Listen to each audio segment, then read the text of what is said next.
In this episode, we're going to experience what amazing is with Lexus of Wesley Chapel, the 2023 Lexus NX 350 F Sport in Obsidian Black. And we're going to show you the dynamic drive, even with weather conditions not being optimal. The interior with the latest technology, but you're gonna have to get some subscriptions, and we will be comparing this to an Acura RDX, a BMW, a Mercedes-Benz. I'm Anthony from Hawkeye Rides. I'm gonna go over all the specs and details starting now.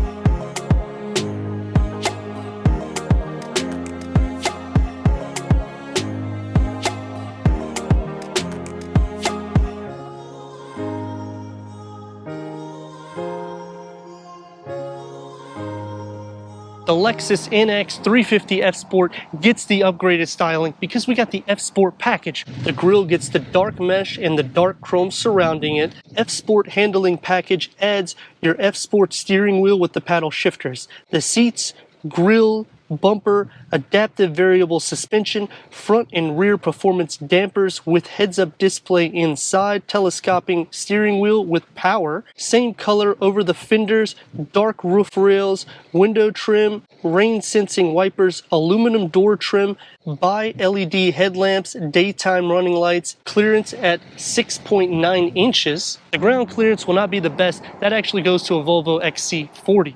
This will be better than the BMW and the Mercedes-Benz.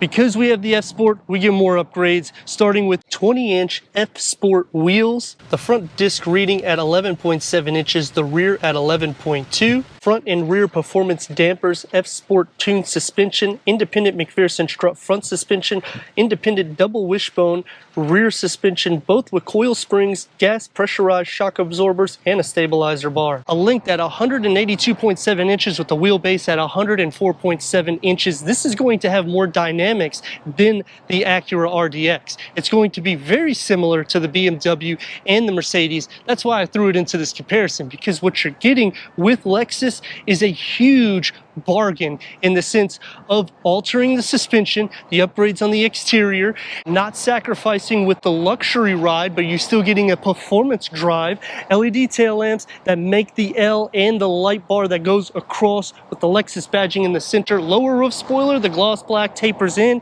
and on the lower, satin aluminum with your diffuser, and the rear is actually picked up a little bit so it keeps the proportions for an athletic SUV. Power lift gate going inside to 17.7 cubic feet. We have a 12-volt storage pocket in the back, and it widens up. Underneath, you have two parts that can open up to give you optimal storage. Split fold the rear bench at a 40-60 split, increasing your cargo to 54.6 cubic feet. It's a wide opening. It does pick up a little bit with towing up to 2,000 pounds. Let's go inside, start up this turbo so you can hear that exhaust go.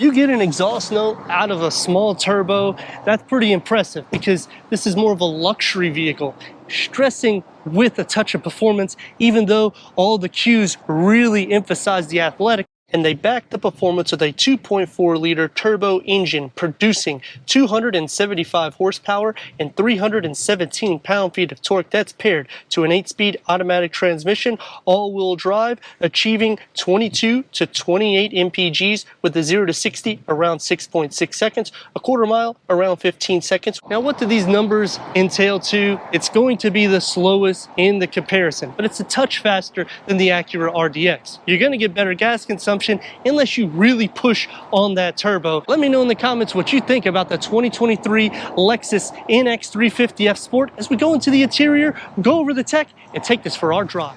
Inside the NX 250, 38.2 inches of headroom, 42.8 inches of legroom, bucket front seats, F-Sport badging, new buck material, 10-way power adjustment for the driver, 8-way power adjustment for the passenger, they're heated. Lexus interface with a 9.8-inch touchscreen display, wireless Apple CarPlay, wireless Android Auto, 10 speakers, they're premium with 4 USB ports, Sirius XM, AM, FM, streaming Bluetooth audio. Click onto the 4 dots here and you can turn on and off some of your settings. You can also go through here for your driver assist, for your heads-up display. Put it into reverse. We have trajectory. It's a reverse camera. It does cover the full screen, so it does make it a little bit easy, and you can make it a little bit more wider if you like.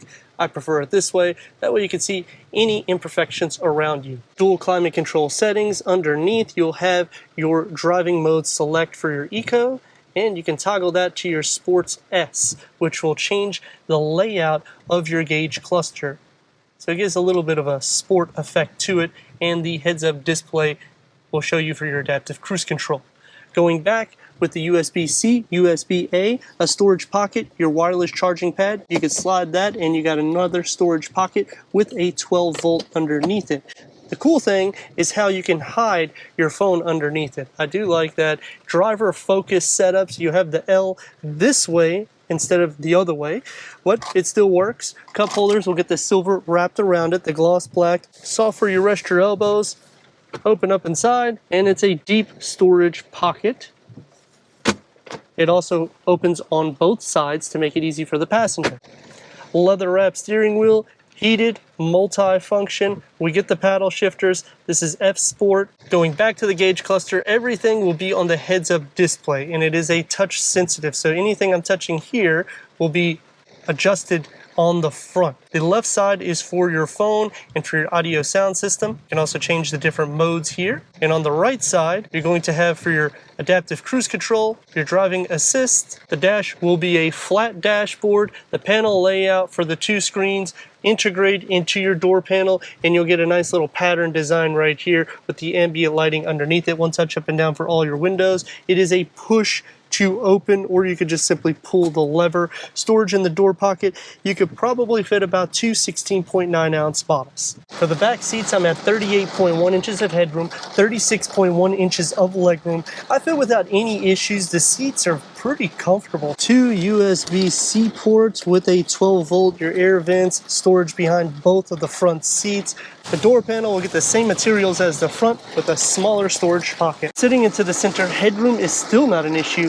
Legroom is kind of grazing the back of the front seats. My feet are pushed on both of the sides because the floor isn't completely flat, therefore sharing butt and shoulder space. But sitting in the center is actually going to be more comfortable than the BMW, Audi, and Volvo. 275 horsepower turbocharged. Let's go.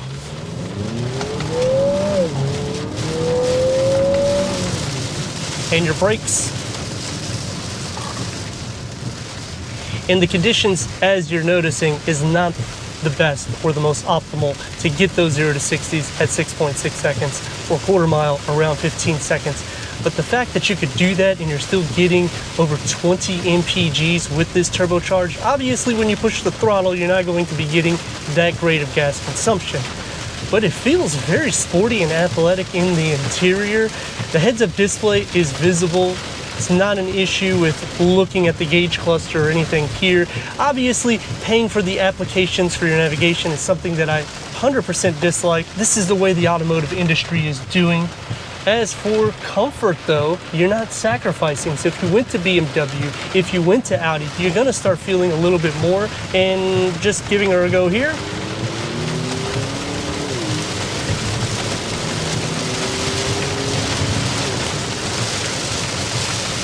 I mean, you have over 300 pound-feet of torque. It's gonna push you back. This thing is a very light car.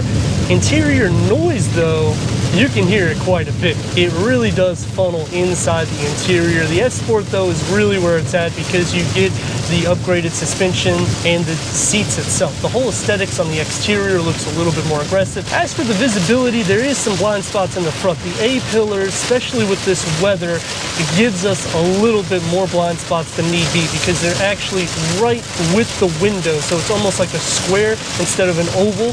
Therefore, every time you look to the side, it gives you that blind spot. Even though you get the little Prius windows here on the side, it's still not going to mask that. As for the back, you have quite a bit of blind spot. You got blind spot monitoring, lane keep assist, turn radius at a stop point more or less is gonna get about 2 in a part lane. Let's rock and roll.